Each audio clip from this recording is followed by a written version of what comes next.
বস, এই ইউসুফ কাকা তো ডিরেক্ট পেট বাড়াবার লাথি মারলো। এই বুড়া তো জন্মের ঠেড়া, এর তো কোনোভাবেই আটকানো যাচ্ছে না। আটকানো যাচ্ছে না মানে আটকাতেই হবে। এই বন্দর কোনোভাবেই বিদেশি হাতে যাইতে দেওয়া হবে না। আচ্ছা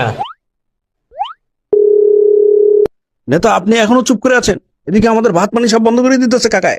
তোমরা আন্দোলন করো না কেন? আমি তো আছি। হয় আপনি বিদেশে বইয়ে ম্যাও ম্যাও করতে থাকেন। Listen. No more meow meow. I don't like it.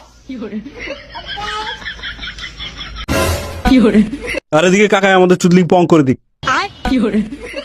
এই সবাই ফোন লাগা। ঠিক আছে। আজকে আমরা এখানে উপস্থিত হয়েছি দেশ বিক্রির এই ষড়যন্ত্র রুখে দেওয়ার জন্য। অবিলম্বে এই ষড়যন্ত্র বন্ধ করতে হবে। এই বন্দর যদি দিতে হয় তাহলে আমাদের রক্তের উপর পাড়া দিয়ে দিতে হবে। কি হয়েছে, আপনি হাসতেছেন কেন? আমি ওদের কাণ্ড দিকে হাসতেছি।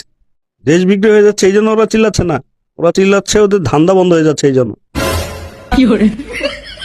গত 54 বছরে এই ব্যবসায়ীদের জিম্মি করে এই বন্দর থেকে হাজার হাজার কোটি টাকা লোপাট করেছে এই বদের দল। বন্দরে আসা জাহাজ মাসের পর মাস আটকে রাখে। একদিনে খালাস হয়ে যাওয়া পণ্য 3 মাস লাগাই দেয়। কাস্টমসকে ঘুষ খাও, চান্দাবাজদের আবদার মিঠাও। এদিকে বলে বাজারে মজুদ নয়, ওদিকে জাহাজের পণ্য খালাস হয় না। এই পুরোটাই একটা সিন্ডিকেট। এই করে করে 60 টাকার চাল আমাদের 120 টাকায় কিনতে হয়, 150 টাকার তেল আমাদের 200 টাকায় কিনতে হয়। শুধু বন্দর কেন, এয়ারপোর্ট গুলোতে লাগে চুরি হচ্ছে, রেলওয়েতে প্রতি বছর সরকার লস খাচ্ছে। সবগুলো বিদেশিদের হাতে দিয়ে দেওয়া হোক। আচ্ছা চোর বাটপাটের হাতে থাকলে এই দেশ কখনো উন্নত হবে না। আর সারা প্রশাসন করে কি?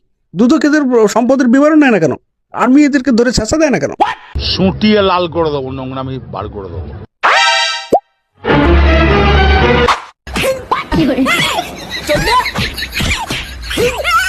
Please, আমাকে ক্ষমা করে দাও, please.